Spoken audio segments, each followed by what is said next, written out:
ইসলামী ব্যাংকের তারল্য সংকট মোকাবেলায় ২,৫০০ কোটি টাকার বিশেষ ধার দিয়েছে বাংলাদেশ ব্যাংক। ১৪ জুন ব্যাংকটিকে এ সহায়তা দেওয়া হয়। এর আগে গত সপ্তাহে ইসলামী ব্যাংক বাংলাদেশ ব্যাংকের কাছে ১০,০০০ কোটি টাকার তারল্য সহায়তা চেয়ে আবেদন করেছিল।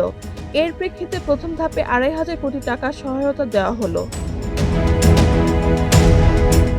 সম্প্রতি ইসলামী ব্যাংকের নতুন চেয়ারম্যান নিয়োগকে কেন্দ্র করে অস্থিরতা সৃষ্টি হয়।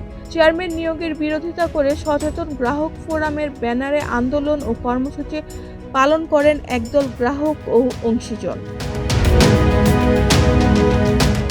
এই পরিস্থিতিতে বিপুল সংখ্যক আমানতকারী ব্যাংক থেকে অর্থ উত্তোলন করায় তারল্য সংকট দেখা দেয়। ফলে অনেক গ্রাহকের চাহিদা অনুযায়ী অর্থ পরিশোধের সমস্যায় পড়ে ব্যাংকটি। একই সঙ্গে বাংলাদেশ ব্যাংকের নির্ধারিত নগদ জমা সংরক্ষণ হারও বজায় রাখতে ব্যর্থ হয়। এর আগে গত শুক্রবার বাজেট পরবর্তীতে সংবাদ সম্মেলনে বাংলাদেশ ব্যাংকের গভর্নর ডক্টর মোস্তফা মোরশেদুল ইসলাম ইসলামী ব্যাংককে তারল্য সহায়তা দেওয়ার ইঙ্গিত দেন। তিনি বলেন, ব্যাংকটির সংকট দ্রুত কাটিয়ে ওঠা সম্ভব হবে এবং আমানতকারীদের অর্থ উত্তোলনে কোনো সমস্যা হবে না। রেহানা বেগম, প্রজন্ম ২৪।